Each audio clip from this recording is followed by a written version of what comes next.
జూబ్లీహిల్స్ ఉప ఎన్నికల్లో బీఆర్ఎస్ ఓటమికి కారణమేంటి? ఓవర్ కాన్ఫిడెన్సీ ఆ పార్టీని దెబ్బతీసిందా? 10 ఏళ్లు అధికారంలో ఉన్న పార్టీ ఎన్నికల మేనేజ్మెంట్ చేయలేకపోయిందా? ప్రభుత్వ వ్యతిరేక ఓటుని నమ్ముకున్న బీఆర్ఎస్ అంచనాలు తప్పాయా? బీఆర్ఎస్ అధినేత కేసీఆర్ ప్రచారం చేయకపోవడం కూడా టీఆర్ఎస్ ఓటమికి ఓ కారణమేనా? ఈ ఓటమి నుంచి బీఆర్ఎస్ నేర్చుకునేది ఏంటి? రాబోయే ఎన్నికలు కారు పార్టీకి సవాల్గా మారనున్నాయా? కేటీఆర్ ముందున్న లక్ష్యాలేంటి? జూబ్లీహిల్స్ బైపోల్లో ప్రధాన ప్రతిపక్షం బీఆర్ఎస్ అంచనాలు తారుమారయ్యాయి. ఉప ఎన్నికలో జయభేరి మోగించి సిట్టింగ్ సీటును నిలబెట్టుకోవాలన్న కారు పార్టీ ఆశలు గల్లంతయ్యాయి. నిజానికి ఈ బైపోల్ మీద గులాబీ పార్టీ చాలా ఆశలే పెట్టుకుంది. అందుకే షెడ్యూల్ కంటే ముందే అభ్యర్థిని ప్రకటించింది. అధికార కాంగ్రెస్ పార్టీ కంటే ఒక అడుగు ముందే ప్రచారాన్ని సైతం ప్రారంభించింది. ఉప ఎన్నికలో గెలిచి క్యాడర్లో కొత్త ఉత్సాహం నింపాలనుకుంది. గత అసెంబ్లీ ఎన్నికల్లో ఓటమి తర్వాత పార్టీని తిరిగి గాడిలో పెట్టాలని బీఆర్ఎస్ భావించింది. అందుకే ఎన్నికను అత్యంత ప్రతిష్టాత్మకంగా తీసుకుంది.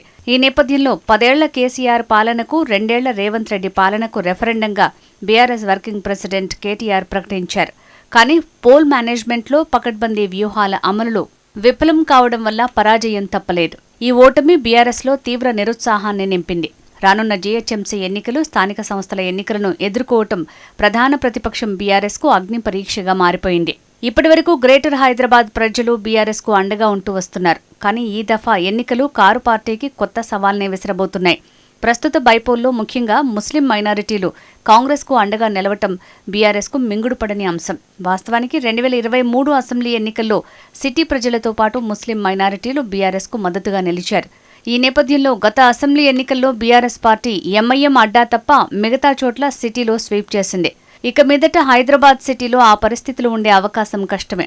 2024లో జరిగిన కంటోన్మెంట్ ఉప ఎన్నికల్లో కాంగ్రెస్ గెలవటం, ప్రస్తుత జూబ్లీహిల్స్ ఉప ఎన్నికల్లో కూడా హస్తగతం కావటం బీఆర్ఎస్ పార్టీకి మరింత ఇబ్బందికర పరిస్థితులను రాజకీయంగా తెచ్చింది.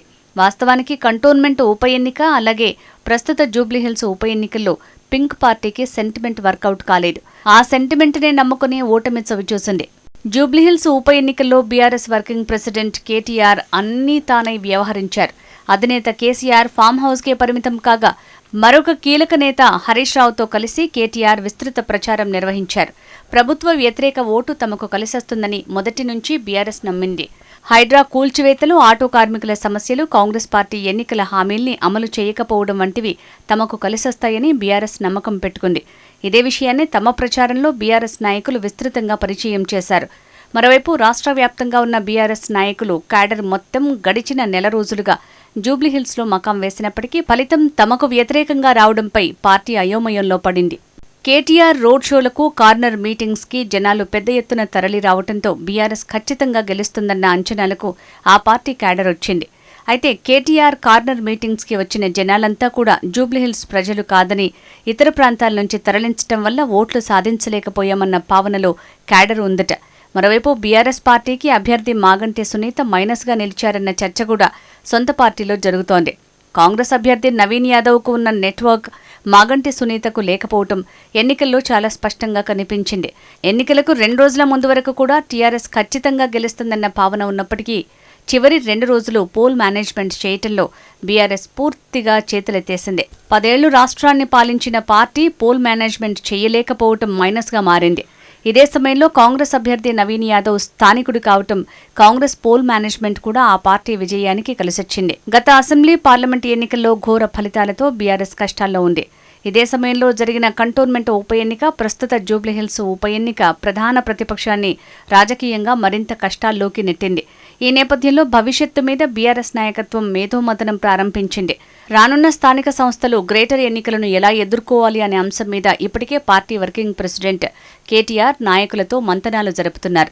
జూబ్లీహిల్స్ బైపోల్లో ఎంఐఎం కాంగ్రెస్ వైపు నిలవడంతో ముస్లిం మైనారిటీ ఓట్లన్నీ గంపగుత్తగా కాంగ్రెస్కు పడ్డాయి. దీంతో భవిష్యత్తులో గ్రేటర్ పరిధిలో కాంగ్రెస్ను ఎదుర్కోవటం బీఆర్ఎస్కు ఇబ్బందిగా మారొచ్చు. ఇదే సమయంలో ప్రభుత్వం స్థానిక సంస్థలకు నేడో రేపో షెడ్యూల్ ఇచ్చే అవకాశం కనిపిస్తోంది. జనవరి తర్వాత ఎప్పుడైనా గ్రేటర్ ఎన్నికలు జరగొచ్చు. ఇంకోవైపు ఇదే స్పీడ్లో ఖైరతాబాద్ నియోజకవర్గానికి సైతం ఉప ఎన్నిక వస్తుందన్న ప్రచారం జరుగుతుంది. వీటన్నింటినీ ఎదుర్కోవటం బీఆర్ఎస్ పార్టీకి ఇబ్బందిగా మారొచ్చు. ఇంకొక వైపు మాజీ ముఖ్యమంత్రి కేసీఆర్ బైపోల్స్లో ప్రచారం నిర్వహించకపోవటం తమకు మైనస్గా మారిందని గులాబీ క్యాడర్ అంటోంది. కనీసం ఒక వీడియో సందేశం ద్వారానైనా కేసీఆర్ జూబ్లీహిల్స్ ప్రజలను ఓటు అడిగి ఉండాల్సిందన్న అభిప్రాయంతో ఉన్నారు పార్టీ నేతలు. జూబ్లీహిల్స్ ప్రజలను కేసీఆర్ ఎందుకు ఓటు అడగలేదు అన్న ప్రశ్నను ముఖ్యమంత్రి రేవంత్ రెడ్డి సైతం లేవనెత్తారు. ఇది కూడా బీఆర్ఎస్ పార్టీకి కొంత మైనస్గా మారిందన్న చర్చ నడుస్తోంది.